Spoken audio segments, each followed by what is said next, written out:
Bonjour et bienvenue sur The Crime Reel.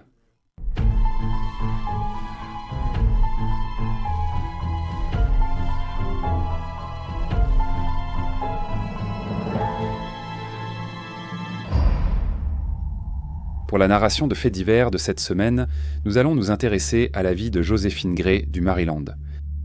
Joséphine est née en 1946. On sait très peu de choses surtout sur sa jeunesse, mais des documents judiciaires feront plus tard référence à son enfance difficile, dont les détails restent inconnus. Ce que nous savons, c'est qu'à l'âge adulte, Joséphine était connue pour être un personnage flamboyant qui aimait conduire des voitures voyantes et porter des tenues tape à l'œil. Malgré sa nature extravertie et sociable, elle était attirée par les hommes calmes et gentils, et en 1967, à l'âge de 21 ans, elle a épousé un homme du nom de Norman Stribling.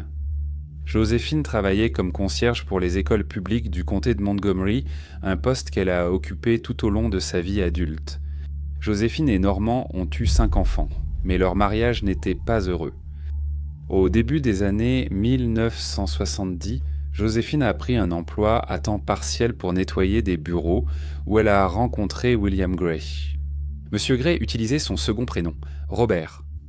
Robert avait un peu plus de 30 ans et était marié avec 6 enfants lorsqu'il a rencontré Joséphine. Jusqu'à ce moment de sa vie, Robert avait été un vrai père de famille, très attentionné envers sa femme et ses enfants. Mais tout changea vite quand il rencontra Joséphine. Les proches de Robert ont affirmé qu'il avait changé d'attitude et de personnalité, comme si quelque chose s'était brisé en lui. Robert et Joséphine ont entamé une liaison, rendant Robert de plus en plus distant envers ses proches. Il ne rend plus visite à ses amis ni n'écoute sa famille. Lorsque la liaison a été découverte, les proches de Robert ont eu l'impression que Joséphine avait une sorte d'emprise sur lui. Plus tard, Françoise, l'épouse de Robert, dira avoir pensé que Joséphine ajoutait quelque chose à la nourriture de Robert pour influencer son comportement.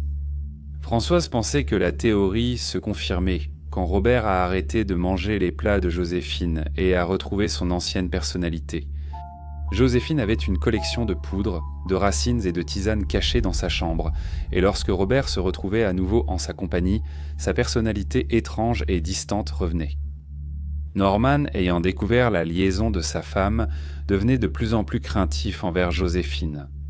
Des rumeurs circulaient disant que Joséphine pratiquait la sorcellerie et le vaudou. Norman a confié à ses proches qu'il craignait pour sa vie et qu'il avait vu son nom dans des sorts que Joséphine avait écrits. Les craintes de Norman se sont confirmées quand, une nuit, il s'est réveillé et a trouvé Joséphine le menaçant avec une arme. Il a survécu car l'arme a raté, ce qui lui a permis de fuir. Le 4 mars 1974, Norman n'a pas eu autant de chance. Son corps a été retrouvé dans sa voiture sur une route isolée à Gaithersburg, dans le Maryland, à une courte distance de chez lui. Il avait été tué d'une seule balle sur le côté droit de la tête dans ce qui semblait au départ être un vol. Cependant, peu de temps après, 2 témoins s'étaient indépendamment adressés à la police pour déclarer que Joséphine leur avait proposé $5 000 en échange de l'assassinat de Norman. 2 semaines plus tard, Joséphine et Robert ont été arrêtés et inculpés pour le meurtre de Norman. Il n'a pas fallu longtemps avant que toutes les charges contre le couple soient abandonnées. Les témoins clés ont soit refusé de coopérer avec la police, soit n'ont plus pu être retrouvés et, sans les témoins, l'accusation n'avait tout simplement pas de dossier. Les autorités ont rapidement constaté une intimidation des témoins très inhabituelle. Aussi irrationnel que cela paraisse, la famille et les témoins craignaient que Joséphine pratique la sorcellerie et le vaudou, refusant ainsi de témoigner contre elle. Un membre de la famille de Norman décrira plus tard ce dernier comme étant sous l'emprise d'un sortilège qui le poussait à se griffer le visage de façon incontrôlable, jusqu'à s'en déchirer la peau. À la remise de l'assurance vie de Norman, Joséphine a touché environ $15 000. C'est l'équivalent d'environ $85 000 aujourd'hui. Elle a utilisé cet argent pour acheter une maison avec son nouveau fiancé, Robert Gray. En novembre 1975, 1 an et demi après le meurtre de Norman, le couple s'est marié et peu de temps après, Joséphine a donné naissance à leur premier et unique enfant ensemble. C'était le 6e enfant de Joséphine et le 7e de Robert. D'après la mère de Robert, le mariage de son fils n'a jamais été heureux, et la situation a empiré quand, au milieu des années 80, le 2e cousin de Joséphine, Clarence Good, s'est installé chez eux. Clarence était adolescent à l'époque et avait du mal là où il vivait à Brooklyn, New York. Joséphine a promis à ses proches qu'elle prendrait bien soin de Clarence et il est revenu vivre avec Joséphine et Robert dans le Maryland. À un moment donné, à la fin des années 1980, il a été rapporté que Joséphine et Clarence ont commencé une liaison. Elle est restée mariée et vivait avec Robert, tout en ayant une liaison avec Clarence, qui vivait sous le même toit. À l'été 1990, la situation était devenue invivable. Joséphine a un jour poursuivi Robert chez eux avec une arme à feu. Il a sauté par la fenêtre du 2e étage pour lui échapper, puis a couru jusqu'à la maison de ses parents, à environ 1 mile. Robert a finalement décidé qu'il en avait assez et partirait pour de bon. Joséphine a continué sa liaison avec Clarence et on pense qu'elle a simultanément entamé une liaison avec l'un de ses collègues. Comme Norman avant lui, Robert a commencé à dire à ses proches qu'il craignait pour sa vie. Il a déclaré que Joséphine l'avait agressé à plusieurs reprises et qu'en août 1990, elle l'aurait attaqué sur son lieu de travail avec une batte de baseball et un couteau. Il a alors porté plainte contre elle. Une audience concernant cette agression était prévue pour le 5 octobre, mais un report a été accordé jusqu'au 16 novembre. Après l'audience du 5 octobre, Robert conduisait lorsque Joséphine a commencé à suivre sa voiture. Elle a commencé à faire des appels de phare, indiquant qu'elle voulait qu'il s'arrête sur le côté. Robert a tenté de l'ignorer, mais elle s'est garée près de sa voiture, puis Clarence a pointé une arme sur lui.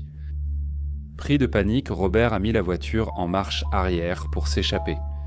Encore une fois, cet incident a été signalé à la police et Robert a commencé à changer le bénéficiaire de ses polices d'assurance vie pour s'assurer que Joséphine n'aurait rien à gagner de sa mort. Robert a loué un appartement à Georgetown et a convié sa famille à une célébration. Il semblait que Robert était redevenu lui-même, l'un de ses enfants commentant que le sort était rompu et qu'ils avaient enfin retrouvé leur père. Moins d'une semaine plus tard, le 9 novembre 1990, une semaine avant que Joséphine et Clarence ne doivent retourner au tribunal, Robert a été abattu. Il avait terminé son travail à l'école primaire Clopper Mill, où il était responsable des services de bâtiment, vers 14h30. Il est rentré chez lui et a trouvé quelqu'un qui l'attendait dans son appartement. Ils ont tiré 2 coups de feu, le touchant au cou et à la poitrine. Son corps a été retrouvé par son père et un ami de la famille qui s'était inquiété pour lui. La carte de visite du détective de la police qu'il avait sollicité était près de son corps. Il a fallu 6 mois d'enquête avant que Joséphine et Clarence ne soient inculpés du meurtre de Robert. Joséphine a également été inculpée une seconde fois pour le meurtre de Norman.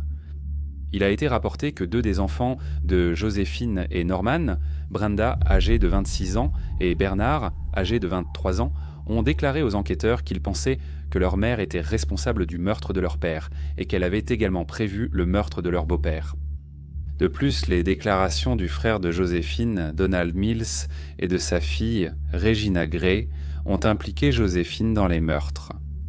Après la libération sous caution des 2 accusés, le dossier de l'accusation a commencé à s'effondrer. Il est immédiatement devenu évident qu'il y avait une nette différence dans la coopération des témoins entre le moment où Joséphine était détenue et celui où elle était en liberté sous caution. Donald Mills et Regina Gray sont tous 2 revenus sur leurs déclarations incriminantes. Lors de l'enquête sur le meurtre de Robert, Joséphine a été questionnée sur sa participation à la sorcellerie et au vaudou. Elle a nié toute implication, jugeant cela absurde. « Je ne pratique pas le vaudou et je ne pratique pas la sorcellerie.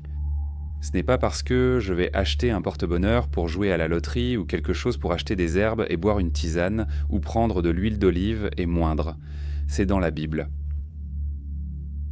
Cependant, les procureurs pensèrent autrement et estimaient que toute l'enquête était imprégnée de peur.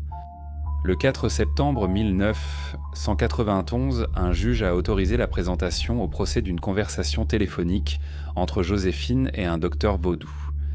Cette docteur vaudou, Rosie Sims, s'était rendue à la police pour leur dire que Joséphine l'avait approchée afin de tuer son mari.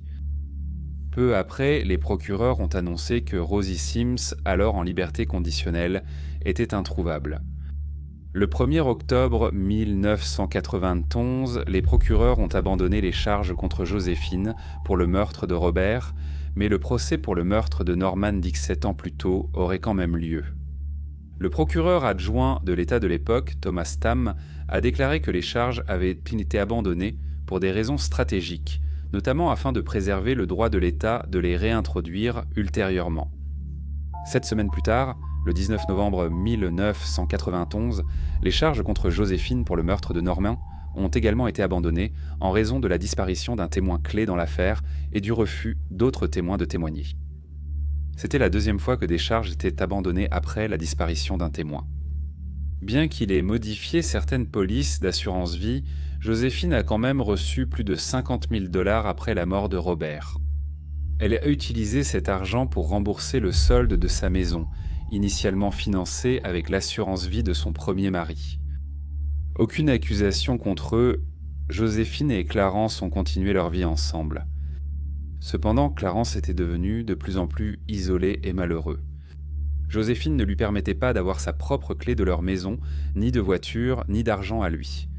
En 1996, Joséphine a menacé Clarence avec un couteau, puis il a quitté la maison.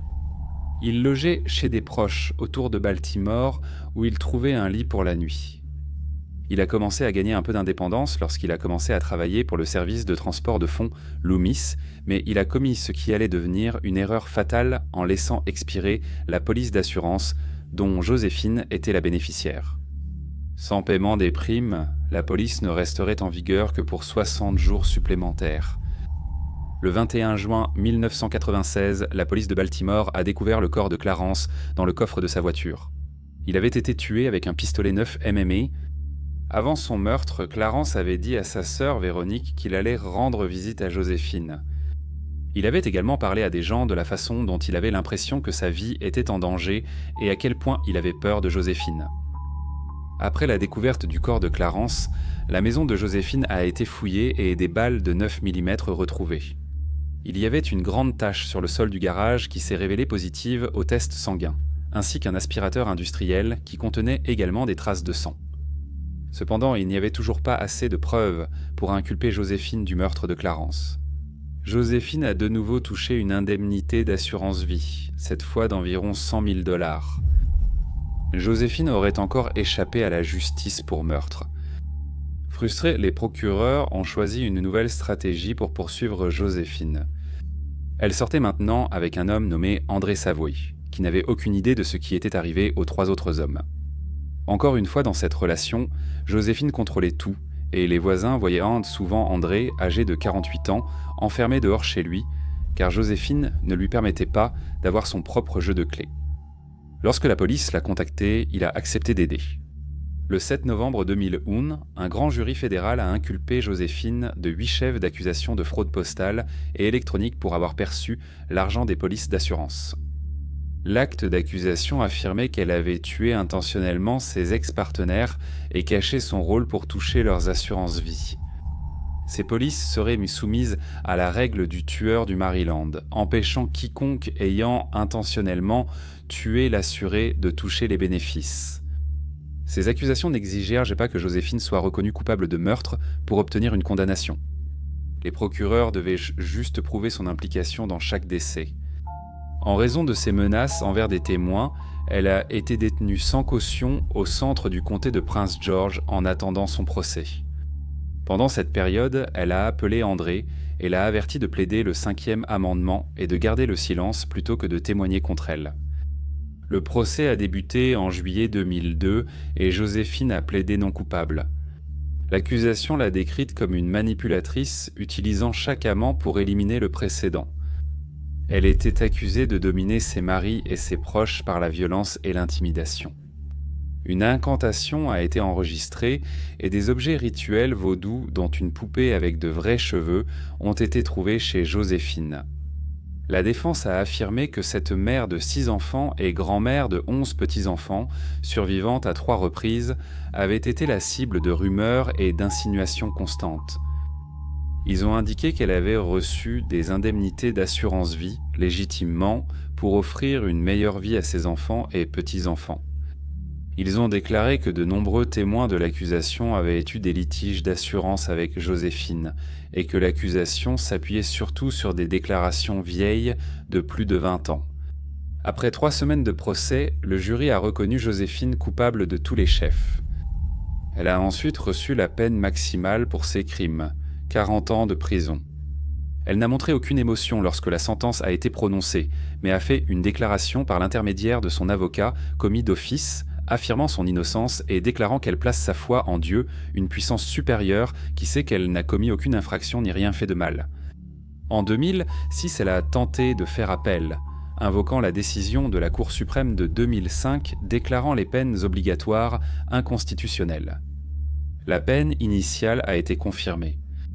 Elle est actuellement détenue au Federal Medical Center Carswell, une prison fédérale à Fort Worth au Texas, et sa date de libération la plus proche est le 26 février 2037, lorsqu'elle aura 91 ans. Cela conclut l'affaire d'aujourd'hui. Je voudrais remercier René Denis d'avoir suggéré cette histoire. Elle a laissé un commentaire sur l'affaire Jill Quiet. Avec René, si une affaire est diffusée à la télévision, elle précisera toujours dans quelle émission. Ici Deadly Women. Laissez vos commentaires, cliquez sur j'aime et abonnez-vous. Merci d'avoir écouté The Crime Reel. Soyez prudents, au revoir. Joséphine Gray est parfois appelée la reine vaudou.